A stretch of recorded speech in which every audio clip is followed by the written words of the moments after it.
this podcast. Hello guys, and welcome back to the Cast with Neye. On today's episode, it's going to be very exciting as I'm going to be discussing a very important and sensitive topic today with someone very special and important in our midst today. So today we're going to be talking about the language of mental health. When I first heard that topic from our guest speaker, I was very thrilled. So I really wanted to know what it entails and everything about it. Without mincing words, today we have a special guest in our midst, and she's none other than Franca Eboma. I'm going to be introducing her shortly. So she's a physiotherapist, a serial volunteer, and an associate director of the Mental Health Fellowship, MHF Nigeria. Through the MHF, she's living her dreams of proffering mental health education to the younger generation in every nook and cranny in Nigeria. Along with her team of passionate young adults, she has designed a mental curriculum to address the mental needs of teens and youths in Nigeria. She hopes to create a positive world where children and young adults have easy access to mental health support and also not feel ashamed to speak up and speak out about their difficulties they face in their day-to-day lives. With no further introduction, please join me as I welcome Franca Eboma. Thank you so much, Franca, for gracing this podcast. I'm super excited to have you. Today's episode is the language of mental health. So, what exactly is the language of mental health? Over to you, TM Franca. I call her TM because she's Toastmaster as well. So, over to you, Franca. Sorry. Thank you, Chineye. Honestly, I imagine that we would have more of a conversation, really, than me being interviewed. But thank you for breaking the ice with that question. And I'm going to, and before I answer it, I need to build it up a bit. So I want us to just share our experiences, and then we would arrive at that definition. So it creates a better mental picture for those that will be listening. Now, you school in Futo, if I'm not mistaken. Yes, I do. I know a little about Futo. I know places called Eziobodo. I know, different areas. Yeah. So imagine, where do you stay exactly in Futo? Which area? Do you stay off camp or in camp? I stay in Eziobodo. Wonderful. So imagine it's a Monday morning, right? Yeah.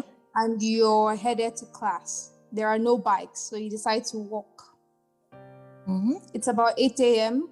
You are still early for your class, so you're strolling down. Mm-hmm. Now, as you're walking down, towards you comes a woman.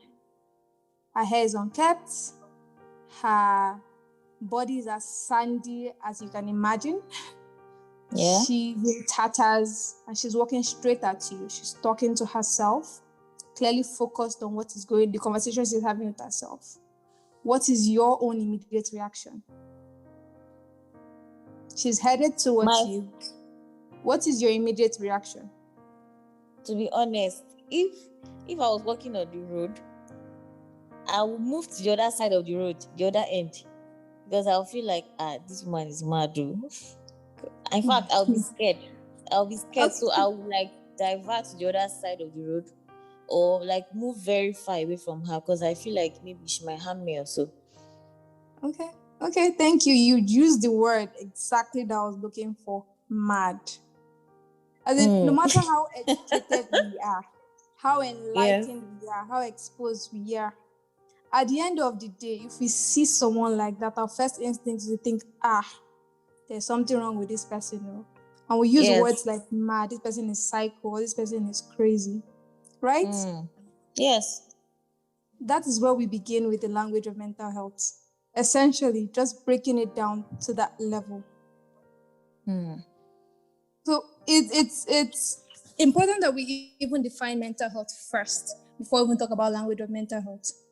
Right? Mental health encompasses everything about how we think, feel, behave, how we cope with stress, how we interact with our environment and with other people. That's essentially what mental health is. Now, when we talk about language of mental health, it's the word choices we use to describe our mental health. Take for instance, the example you just gave me, I just gave you, and you told me you would think the woman is mad. Yes. Right? Yes, sure. Now, ideally, you shouldn't say something like that. You could, in an ideal world, obviously we know Nigeria is not, it would be, oh, this person seems to be experiencing mental challenges. Right? Now, yes, what medical practitioners, what advocate, people that are trying to create awareness about health, mental health, are trying to do is talk about the person first, as opposed to the limitations they are having. Because people are more than just their mental challenges. And the reason why you would have someone like that woman I have described on the street is because we live in a society that doesn't cater for its citizens. In developed worlds, people like that would not be on the streets. They would probably be well taken care of, and she wouldn't even look that way. sure. So we don't give her that iota of respect because the society doesn't take care of its own. And that is really what the language of mental health is saying. That's the message I'm trying to pass across. Be as respectful as possible when referring to people who are different, in quote, from you. So yeah, in short, that in summary, that is really what the language of mental health is. Okay, so you have successfully told us what the language of mental health is. Now, because to an average, in fact, to every Nigerian, that's exactly what they would do. Refer to the person as mad, or this person don't colo. You understand? So, what words actually are right to use on someone that we see that is dressed that way or looking that way? What are the right words to use on such person? When and how do we use them? So, like I said, the appropriate thing is to respectfully address the person first. So it's called, if I'm not mistaken, person first language or syntax. It's something mental health practitioners use, as opposed to saying someone is mad. Oh, this person seems to be experiencing mental health challenges. So person with mental health challenges, or person diagnosed with mental health disorder, if the person has been diagnosed. Or if someone is experiencing depression, instead of, I recently listened to a speech where someone said, people should stop saying this person is depressed, rather than say, because you don't say this person is cancer. You can say this person is experiencing depression. So you see the person, you see whatever the person is experiencing are just parts of their life, as opposed to labeling them as that. Because you would not be capable of seeing them as an individual. Because I can bet you there are times where you're sad, but nobody says, oh, Chinenye is sadness. Once you say something like Chinenye is sadness, you forget all the wonderful things about Chinenye. You forget that she is first a human being that has different aspects to her. So in everything you're trying to do, avoid labeling people with diseases or dysfunctions or with wrong terminologies like psycho, crazy. Eliminate that from your dictionary. It's disrespectful, one. And the fact we must also consider we majority of us come from a place of privilege, even if we don't want to acknowledge it. If you don't have anybody in your family who has experienced mental health challenges, you would never be able to empathize with somebody who does, or a friend who has someone like that in their family, no matter how enlightened you are. Sure, so when you acknowledge your privilege, it's always good to reset your mindset and realize, oh, let me see the person first. That's really what matters. And if you cannot say anything nice, if you cannot think anything nice, then I advise you don't say anything at all. Yeah. And if you want more better terminologies, you could actually just go to the CDC website. You can actually go to WHO website. Update your knowledge. It's really important about it, because mental health is a condition that is still being, mental health illnesses is still being stigmatized because of the wrong notions we have about it. And the reason why we use words like mad or crazy or colo is because of our culture. People fear or despise what they don't understand. And it becomes disrespectful to these people who are experiencing these challenges. And it's difficult for them to seek help because the society doesn't care for them. And you don't want that. And Very I'm even true. using a more extreme example about a lady who is unable to take care of herself anymore. Yes. The truth is, we all at one point in time experience poor mental health due to prevailing Very true. circumstances at the time. And I can bet you nobody wants to be labeled by the mental health. Maybe if you're going through anxiety, nobody wants to be labeled, oh, this person is anxious Yes. all the True. time. Very true. You wouldn't want to be labeled that. It's disrespectful to you because you are beyond just your anxiety at that point in time. So if you don't like it, well, why would you do that to someone else? Why would you disrespect somebody else and strip down their humanity? Or why would anyone do that?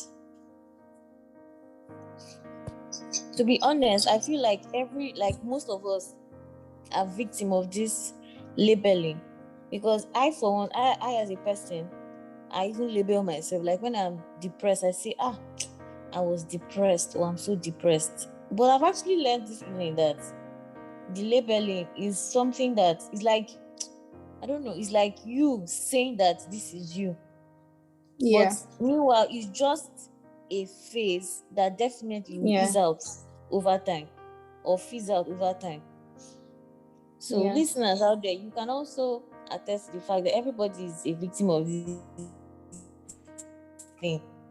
Say, God, I'm so anxious, I'm depressed every day. In fact, the word depressed is almost like the most used word for anybody that may be It's being down or bastardized. very, yes, anybody that's just very down and I don't know, maybe just say, she's depressed or I'm depressed. Is a very used language. So thank you so much, Franca, for telling us that labeling is not what it's meant to be. It's just a phase that over time will fizzle out. Thank you so much. So now, speaking of the role of language to our mental health, what do you have to say about that? So, before we even speak of language, you have to delve into culture first. Okay. And our culture influences our mental health, starting with the language we use, like I've already said. Yeah. Now, if we imagine a society where we allow people to feel comfortable with their struggles, if someone is struggling with something they cannot explain, rather than labeling them and accusing them of being the problem, we listen to what they have to say. And if we have the solution, possibly the right center for them to go to get help, or the right person for them to speak to, we offer that to them. What kind of society do you think we would have? How do you think that would influence a the very mental health sound rate? society? How do you think that would influence the mental health of the citizens in that society? It will influence it positively, to be honest. It really go a long way. Now imagine the reverse is the case, which is what we are currently experiencing, where people are timid. No, people are frightened to talk about their mental health challenges. And it builds up over time until they get to that severe form where they are incapable of taking care of themselves and they require emergency attention. You see the breakdown of the society because the culture doesn't allow people to speak freely about their challenges because the culture doesn't understand it. And the culture doesn't understand it, the culture labels it. Our belief system affects the language we use. It's not just in casual conversations with friends, even in churches. Sometimes even educated elites use the wrong words. And I'll give you an example. I have a very dear friend who is quite educated, who actually has a community that's focused on mental health awareness. And we're talking about something the other day, and she just mentioned that, her friend has gone mad. And I was taken aback, like, wait, what did you say? She said, yes, so they found her walking down on the street. She was really down. My friend was really down, and I had to take her back. Like, no offense, but do you know you're using the word mad? But you run a community for mental health. And she said for the longest time, she did not realize how that word was wrongly used to describe, people that have mental health challenges. So it has nothing Yeah. to do with just how educated or enlightened you are. It has to do with intentionality Yes. for one, and the The influence belief of the system. culture. Yes. Yeah, True. the belief system. Yeah, and it's often used. Oh, this and this woman was a witch. She's a witch. She's always doing this. She's always. And the truth is, she could just be having mental health Yes. challenges. That's it. All she needs is the right amount of attention. And the reason why churches would do that, I still stand by it. Belief system. It's really about belief system. It affects the languages you use. It stops you from seeing the human True. behind that challenge. So if we can reverse it, if we can change the mindset, the cultural choices, our belief system to see human beings first and acknowledge that we can be complex. There are some things that would come up that would not really understand, but being open-minded and kind enough to want to listen and just try to be understanding would go a long way, really. But you know that most times why these people don't even get such attention, like we said earlier, is this belief system. If you see someone walking up to you like that, in fact, you won't even want to even give the person any like attention or try to hear what the person wants to say, because you'll be frightened. In fact, you'll be scared for your own life. You'll be thinking that the person maybe probably will harm you. So how can such Definitely. attention? Because not everybody will want to sit and listen to them.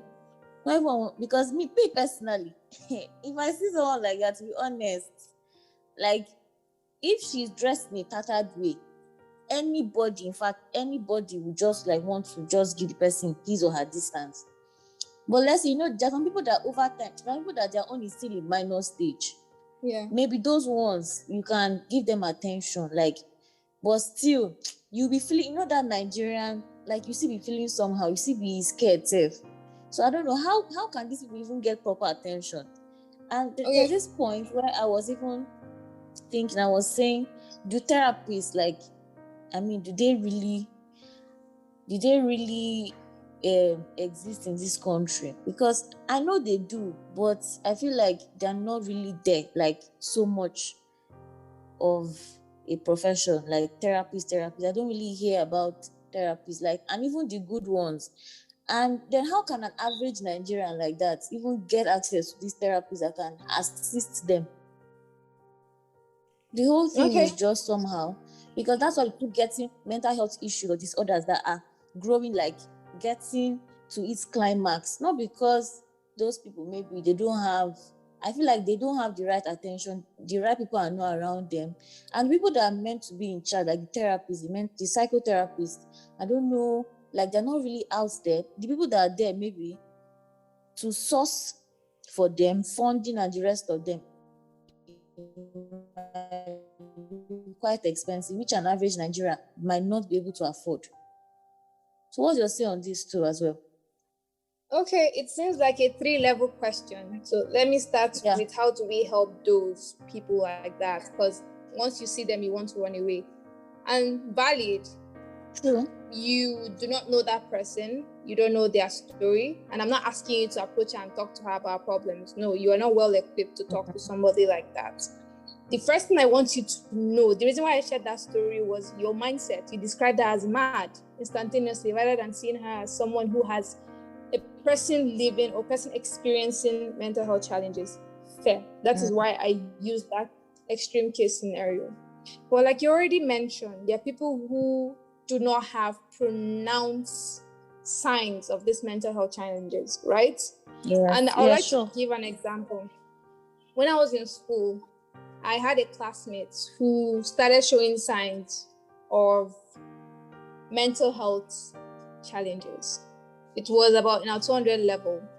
And by then we had not gone through our psychiatry posting. We started doing a little psychology, but not sufficient enough for me to see the signs and symptoms. And after a while, because she started withdrawing, she started behaving differently from what she used to be, we started withdrawing away from her as well. Became really scared. And what that did was Yes. isolate her. Instead of growing closer, we actually drew back. Yeah. Now, because we were not in her reality and she was struggling, her grades were being affected. This is someone we knew were really good in school and sound, up until the point that she had to host a meeting. She had to call the class for a meeting, and we were still hesitant to attend. We were scared, in quotes, at the time. And just, I keep on saying this, my classmate has a lot of patience. So one of my classmates actually was the only one who was patient enough to sit down and listen to what she had to say. And it was this classmate's patience that actually allowed us to stay to the end and discover that, the reason why our classmates who were avoiding has been absent from class for a long time is because she has been struggling mentally. She had to go to visit a therapist to help her through her challenges, her illness, and we're not aware of that. And she complained to us about the stigmatization. Not everybody will be bold enough to do that. And I'm not going to lie. I think about it and I still feel really guilty. Like not having that required level of patience because I do not have a story. And that's essentially what I'm trying to say. Mental health is something that we are still learning about every single day. You might not help everyone, but you could help someone. And you don't need to be equipped with the necessary resources to help them. The first thing you need to do is, if you can, like my classmate did, the one that was patient enough to listen and wait and help us see her differently, you could do that for others. Changing their language and the way they think about it would go a long way for people who are struggling with it. In medical school, I learned earlier on that a lot of people have mental health challenges. A number of them do have mental health challenges. And rather than stigmatize them or stay away from them or pretend like it's none of our business, we could actually draw closer. Try to learn and see their realities. It's very important. Nobody's asking you to solve the problem of mental health. What I am asking for, what I'm soliciting for is be patient, be kind enough. It's not your reality, fair, but there's no harm in learning about someone else's reality. Little acts like that can actually create a ripple effect in the society. Imagine if everyone did that for one person. And bear in mind that more than half of the population would experience mental health at one point in time or the other. The fact that it's not you now, you would experience poor mental health at least at one point in time or the other. The fact that it's not you now doesn't mean it couldn't help, it couldn't happen. And in those instances, if ever that happened, you would want someone to be patient and kind to you. Yeah. And then I think your last question is about there being therapists. And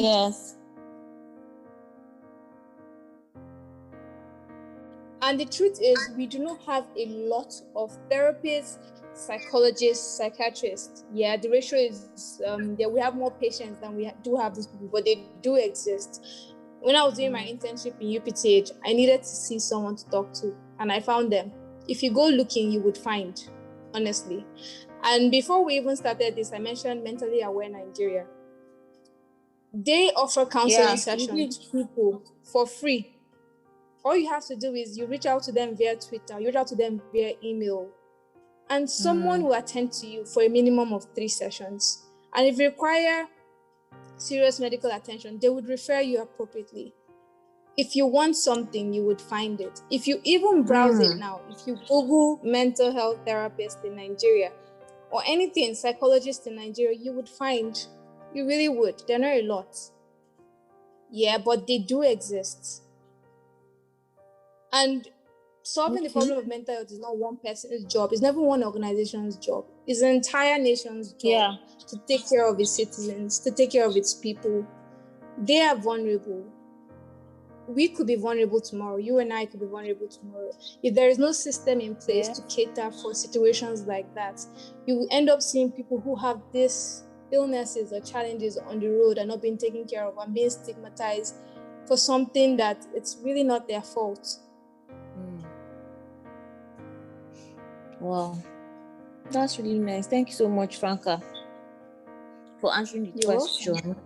At least we have known, even to the listeners out there, they have known that you can actually get these therapies like at the comfort of your home or anywhere exactly. They are online. You can always reach out to them and they'll be there for you. Thank you so much, Franca. So now the You're main welcome. question I asked you initially was the role of the language. The role of language to one's mental health. More like the effect. I don't know. Combining role and effect, I don't think they are the same thing. The role of language on the mental health and the effects of the language on the mental health. So the role of language and the effect. Yeah. I think it's a syntax is a syntax problem. But which one are you asking me for now? Because I know you asked about role previously. Yes, the role of language, yes. The role of language in mental health. True. Is that what you're asking me for? Yes. Oh, the role I actually have the two questions to ask anyways, but you can go for the role first. Okay, the role of language in our mental health. I already mentioned mental health is essentially what we think, how we feel, how we behave, how we cope with stress. And yes, the language we use in describing what we think or negative thoughts sometimes or negative experiences or negative behaviors goes a long way in how we react to them. Let me see, what example can I even use right now? We don't have the same threshold when it comes to managing stress. Yes, and very true. If someone is consistently being accused of being frail or not strong enough when it comes to managing stress, the person starts to blame him or herself for being the problem. Like, oh, there's something wrong with me. I'm incapable of managing stress, because I call it subconscious bullying. People just saying, comparing and just saying, you're not strong enough, or this small thing cannot do, right? And it starts to affect the person's way of thinking about themselves. As opposed to seeing it as, oh yeah, we're different. I have a low stress threshold. Does that make me automatically terrible or a weakling? Not necessarily. Not necessarily. We use negative words to describe people because they don't meet up with our own imagination of standards. And that in turn affects the way people think about themselves, which isn't right. I've already said it. If you can't say anything nice, don't say anything at all. Because you don't know how what you would say would influence who you are saying it to. So don't use your standard to compare with someone else. You don't know that person's history or life story. You don't know if that person has emotional strength while you don't. And it doesn't really matter. Yeah, you manage stress better. Doesn't mean this person is not doing the best they can do at that point in time. So yeah, that's what I'm trying to say essentially with language. What choices are important? If you see somebody, just reacting in a way to particular instances that you are unfamiliar with, don't judge them.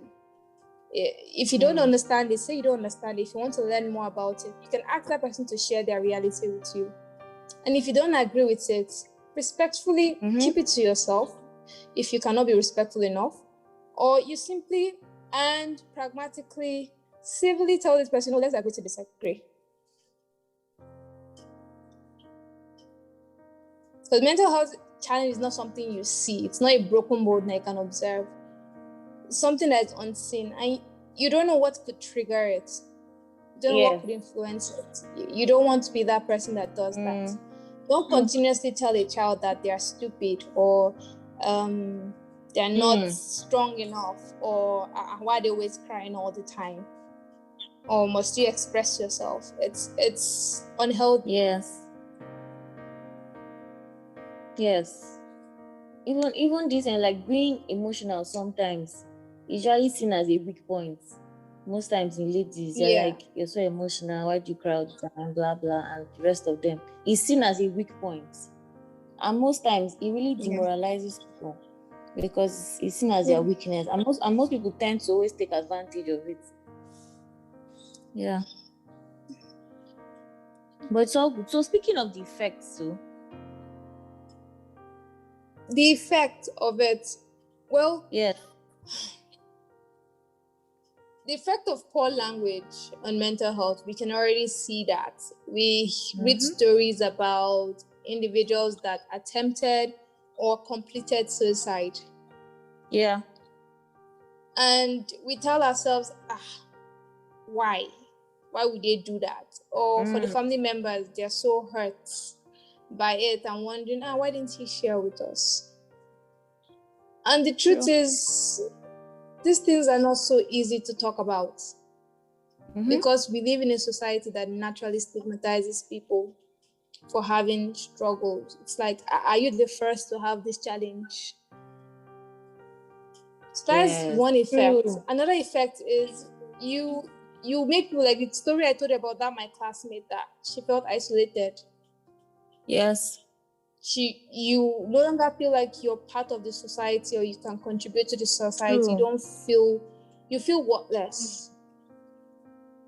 Because you've consistently heard that. Exactly. Not even directly. And that's the thing, like, particularly for children now, when you compare them a lot, you not see the effect then. It's over a period of time that you see this person is struggling. Yes. Very true. And it might not even be directly. When a child witnesses you bully somehow with your words, verbally abuse or village people, or accuse somebody of being a problem because they're too emotional, the child starts to think that, being emotional is a wrong thing. And starts to be who he or she is not. That is an effect. When that child grows up, if the child is naturally an emotional person, someone who should be expressing themselves, they would have to hide it because, an adult showed them that doing this or being this. We groom people who are not bold enough, who are not brave enough to be themselves in a society. That's not what you want to have. Exactly. To be honest, not just children. I even heard of stories where parents like tell their children that are in their 20s, like directly to their face, maybe you're just an entity, or like you're useless. What do you come to this life to come and do? And sometimes these people tend to commit suicide, and we keep having the rate of suicide every day keeps increasing, and you keep wondering what is causing all of this, not knowing that it's all these things that are being used on people daily. Some people like are directly told to their faces, like every single day of their life, what they expect them to do. They see themselves as, like you said, worthless, like I'm useless, I don't have value, I'm so valueless, and the rest of them, because they are constantly told these things. And maybe one might think it's suicide, maybe the person, maybe like it's one very grievous thing that the person had committed. Not doing like it's just very, very minute things that we think don't actually count, that actually propel or trigger one to commit suicide. It's a very important factor, to be honest. This mental health stuff, it has been something that will constantly be talked about, even like in years to come. Probably we hope that the system will change for the good and for the better. We just hope so, because it's a really serious challenge. It's an important one. Yeah, it's an important one to be addressed as well. And I think people are putting their best foot forward to shed more light on it. And just to add, because we're talking about language of mental health, it's very important that we don't use the term commit suicide. Rather, we could say attempted or completed. So when you say commit suicide, you're accusing that person of committing a crime. Really, you're accusing that person of doing something wrong, as opposed to just an act, simply an act, because they're suffering from a mental health challenge, or they're experiencing a mental health challenge. And using that word committed further stigmatizes them. So I think that term was initially used in, I think, like over 50 years ago. There was a period where people who attempted suicide were put in prison. It was a grave crime. And that's why they use the word commit. But now with more information, we're aware that, oh yeah, majority of them, it's not their fault. It's not, they're trying to harm themselves intentionally, but they do struggle from mental health challenges that is beyond what we who are not struggling with can comprehend. So rather than say committed, say completed. If the person went through with it or attempted, if it wasn't successful. Okay. Noted. I've noted my own language too, and I'm going to correct it as well. Yes, now we That's learn fine. every day. So We learn yes, we every learn every day. day. Very We're true. all a work in progress. Because it's a used language, something that everybody uses. This person committed suicide, though. This one did this, like it's something that everybody sees. So if topics like this are not brought up and addressed, people will never know that this is actually the right way to say this or say that this person did this. So thank you so much, Franca. I really appreciate it. So it's a wrap for this evening. I don't know if you want to include other things. You might want to conclude or say something else to the viewers and listeners. I really appreciate that too. Okay. Thank you so much, Nia, for having me. It's been really lovely having a conversation with you tonight, and I'm glad I could make this session. If I were to conclude, I saw this quote by Michelle Obama. My brother posted it today, and I was like, oh, how apt for this session. And the quote is this: everyone on earth is carrying around an unseen history, rather. And that alone deserves some tolerance. And I see how this can also apply to mental health. You don't know what the other person is going through. You do not have that person's reality. The little thing, the smallest bit you can do for yourself and for that person is to be as tolerant, as patient, and as kind as possible. And those three things would not cost you 1 cent. True. So yeah, that's all from me. Thank you so much, Frank. I really appreciate this session. I'm super excited to have you on my podcast, finally. Thank you so much. I'm really grateful. It's a wrap now. Thank you. And have a blessed... You're welcome.